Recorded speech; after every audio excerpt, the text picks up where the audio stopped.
এই মুহূৰ্তত আমাৰ হাতত এটা খবৰ আহি পৰিছেহি। অসমৰ হিয়াৰ আমঠু নৱপ্ৰজন্মৰ হাৰ্টথ্ৰব জুবিন গাৰ্গ আৰু আমাৰ মাজত নাই।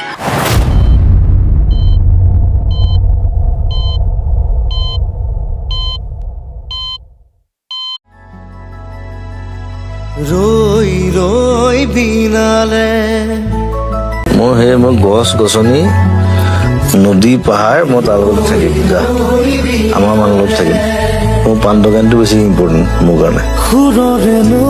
মোক আচলতে মানে চবেই ঘৰৰ মানুহ বুলি ভাবে। দিনটো বাহিৰত বহি থাকোঁ, মানুহবোৰৰ লগত কথা পাতি থাকোঁ আৰু কথা নাপাতিলেও বেয়া পাব। যিমান পাৰোঁ সন্তুষ্ট কৰিবলৈ চেষ্টা কৰোঁ।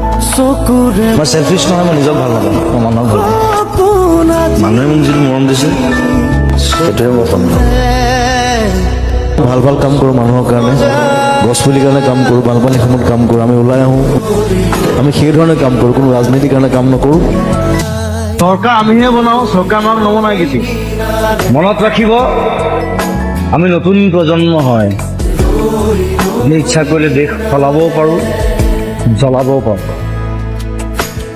কেতিয়াবা গছৰ লগত কথা পাতোঁ, মানুহৰ লগত কথা পাতি আমনি লাগে, কিন্তু মই একেধৰণে থাকি ভাল পাওঁ আৰু মই নিজকে পানী বুলি কওঁ। সদায় কওঁ যে আই এম ৱাটাৰ। মই শ্বেপলেছ হয়, মোক এই কাপটোত থ'লে মই কাপৰ চাইজ ল'ম, প্লেটত থ'লে প্লেটৰ চাইজ ল'ম, আৰু মনটো আচলতে তেনেকুৱা হ'ব লাগে, পানীৰ নিচিনা হ'ব লাগে।